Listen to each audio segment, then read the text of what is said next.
Hi everyone, so what we're going to have a look at today is a range of ways that you can manage your food on a multi-day hike. Before we get into the food itself, there's a few things that are really important that you think about when you're starting to think about how you're going to assemble your different meals. The first is what your cooking system itself is. By far the most common, I would say 90% of people now use something like this. This is an MSR wind burner. The main brand that you'll see around the place is a Zipboil. And realistically, what you're doing with this, what most people are doing with this, is just using it to boil water, which enables you either to sterilise the water or simply to rehydrate meals as you go. The only other stuff that I carry in terms of kitchen eating utensils, anything else, is this one collapsible silicone cup and one spork. These two things are both from Cedar Summit. You can pick them up for a few dollars. When you're carrying as little gear as this, what you're trying to do is achieve a couple of things. Firstly, you're trying to eat as much stuff as you can out of the packet that it came out of. And second, you're trying to minimise the amount of dishes that you're doing. Now, you can minimise the amount of dishes that you're doing because it's inconvenient and you just don't like doing it. But also, the more stuff that you're reusing, the more stuff that you have to keep clean, the more items you have as a potential source of gastro on any sort of longer trip. So I like to keep this very simple with things that are very, very easy to clean. And that means that everything else that I'm carrying needs to be able to be prepared using only those tools. Some people do cook on these things. Generally, that's a lot of mucking around that's not necessary, but you certainly can buy attachments that can cook on top of that. The second thing to think about when you're getting ready to pack your food for a hike is whether or not that hike actually has water available on the trail. If it doesn't, you're not saving anything by going dehydrated. It's pretty rare that you'll find yourself without water. I find it's easier just to assume that even if I've got to carry extra water in, that I will. Packaging. Nearly every hike that I've ever come across, you'll be carrying any packaging or waste out. So you need to think about how you're going to do that. Heavy jars and so on, not only do you have to carry them in, but you then got to carry the empty rubbish out at the end. So you're looking for stuff which has lightweight packaging after you've consumed it and can be compressed or otherwise disposed of. It's not fragile if your pack cracks into a rock or anything like that. The third, and this one is just going to scale to you, is the number of kilojoules that you need in a day, and I'll show you a couple of areas in particular where that tends to flex a bit. Finally, whenever we're packing food, we're making sure that all of those components are protected. We're thinking about how we're going to use it during the day, and if you've watched my gear organisation videos, you'll then be packing that inside of a dedicated dry sack within the centre of your pack in order to protect it and look after it. So how much food do we need? What does that actually look like? So this is a day's food for a multi-day hike, and that's for me. So I've seen people take up to about 50% more than that. I've seen people take up to about 50% less than that, just depending on how many kilojoules you need through the day. The exact combination of stuff is going to be really down to your personal preference, but let's talk about a couple of things that you might want to consider on the way through. I've just pulled this apart so we can have a look at it, and the first thing that we're going to talk about is this outer bag. This bag not only helps you to keep your food for a day contained, particularly on a longer hike, you know how much you've got for that day's ration or whatever you want to call it. It's also your rubbish bag. So as you get to the end of the day, you start any dirty wrappers, waste, rubbish, anything like that. You jam it inside one of this bag, and then you ziplock that bag's rubbish for the day closed, and put it at the bottom of your food pack. So that just stops it from rattling around randomly in your pack. You have to have a solution for that, and the Ziploc is a very, very good way to make sure that that doesn't stink on the third or fourth day, in particular if you're on a hot walk. The second thing in here, every day's bag has 2 sheets of paper towel.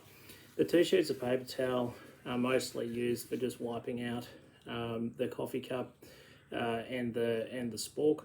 And what that enables us to do is just have something which is disposable to clean any spills, wipe any stuff up, give stuff a wash down at the end of the day. So that's well and truly worth sticking into your pack. I like to have quite a good amount of different beverages through the day. So I need my coffee in the morning. If I don't have my coffee, I'm not walking anywhere. So there's quite a few instant sachets of coffee, and in Australia, Nescafe do a range of coffees in sachets that are perfectly serviceable. There's a hot chocolate there for dessert. There's a Hydrolite, and there's a chai for the evening once we get to camp. So that's quite a bit. That weighs a fair old whack, but it's little luxuries that I like on the trip, so I give those to myself each day. Let's have a look at general snacks. So some form of trail mix, things that are fairly durable, nuts and reasonably good quality chocolates tend to last even if it gets a little bit hot. Some kind of small bag like that can then sit in the hip belt of your pack so that it's accessible during the day. If you put it in the hip belt of your pack, make sure you take it with you if you leave your pack to go down a side trail.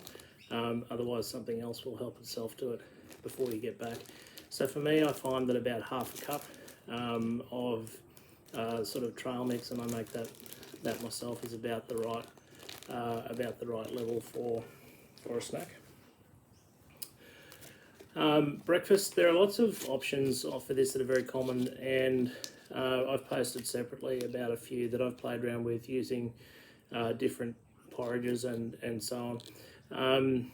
Personally, my favourite is this one that I make myself.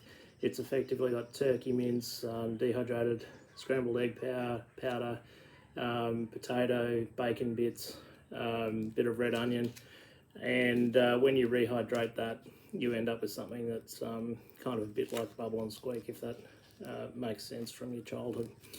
When you're making this stuff yourself, there's absolutely no reason why you can't do that with a dehydrator. I'm just putting it in a sous vide bag, and what that means is it can handle the temperature. So I cut the top off that, I pour the boiling water straight into that bag, and that's how I get away without needing a bowl or dirtying a bowl, as the case may be, because as I went through before, my coffee cup's got coffee in it at that time of morning. So when we're talking about lunch, this is another one that it's often easy to stick in the top of your pack at the start of the day. So I put it in a separate Ziploc bag that can slide into the top of my pack. Now, while it's very common to have a hot breakfast and a hot dinner on the trail, it's much less common to be stopping and cooking for lunch. It's not that you don't stop, it's just that breaking out all of the cooking gear and turning lunch into a couple of hour saga in the middle of the trail is something that isn't commonly done. So you're usually looking for something for lunch that you can do just straight, cold, straight out of the packet. Personally, I find when I'm hiking, I'm not that hungry at lunch, so there's not a lot of food in here. I tend to make sure that I charge up at dinner and at breakfast. This particular one, there's 5 crackers in there, some chicken spread that doesn't need refrigeration, a little treat of Nutella, sort of choc hazelnut spread that can be eaten straight out of the packet or put on the biscuits, and there's a muesli bar. So assuming that I've worked my way through that trail mix in the morning, if I've done that, I would then stick that into the pack hip sleeve so that I've got that for the afternoon. One of the most significant ways to flex the amount of food that you're carrying and the weight that you're carrying is when you start to have a look at these pre-prepared meals. Now again, you can dehydrate your own and then you can make it exactly the size that you want. Campus Pantry does what they call a large single serve. Other brands like Backcountry and Outdoor Gourmet, which produce quite good food in New Zealand and Australia respectively. The single serve is too small for me, and the double serve is much too big. So I end up stuck in no man's land. So the main reason I use Campus Pantry, it is very good food, but the main reason that I use it, if I'm not making my own stuff, is because it gives me a serving that's about the right size. Now, people that are very much taller and more strongly built than I am will often just eat a two-person serve of one of the other brands. And usually for most women, without being gender stereotype, a single serve of the other brands is enough. But it's about just testing that out and understanding how much you actually want to need how much you want to eat at the end of the day, and what the best way to take that along with you is. Now, my total food that I'm carrying, so that bag as I pulled it out at the start, that weighs 665 grams. So that's a pretty good weight for a day's food, and that's fairly typical. Now that's going to scale up towards sort of 850 if you're on the upper end of the kilojoule scale, or potentially down as low as 550 at the lower end. So it's about just understanding that and planning for that volume and weight within your pack, because this is going to be one of the heavier things that you're carrying, that multiple days worth of food. So I like to have good quality food when I'm hiking. That's certainly true now. When I was 19, I used to carry the equivalent of Cliff Bars back in the day in 2-minute noodles and just eat that every night. I've seen people do that. That's a lighter way to go. It's not going to make you excited about food at the end of the day. There's a real comfort in being able to sit down and have a decent warm meal in the evenings. But you can certainly do that. So you don't need to take the sort of approach that I've taken here, but you do need to allow that you're going to be consuming quite a bit more kilojoules than usual. You're going to be losing quite a bit more salt than perhaps you usually might. And if you get hungry and you get cold, then you're going to have a problem. So it's better to carry a little bit more food.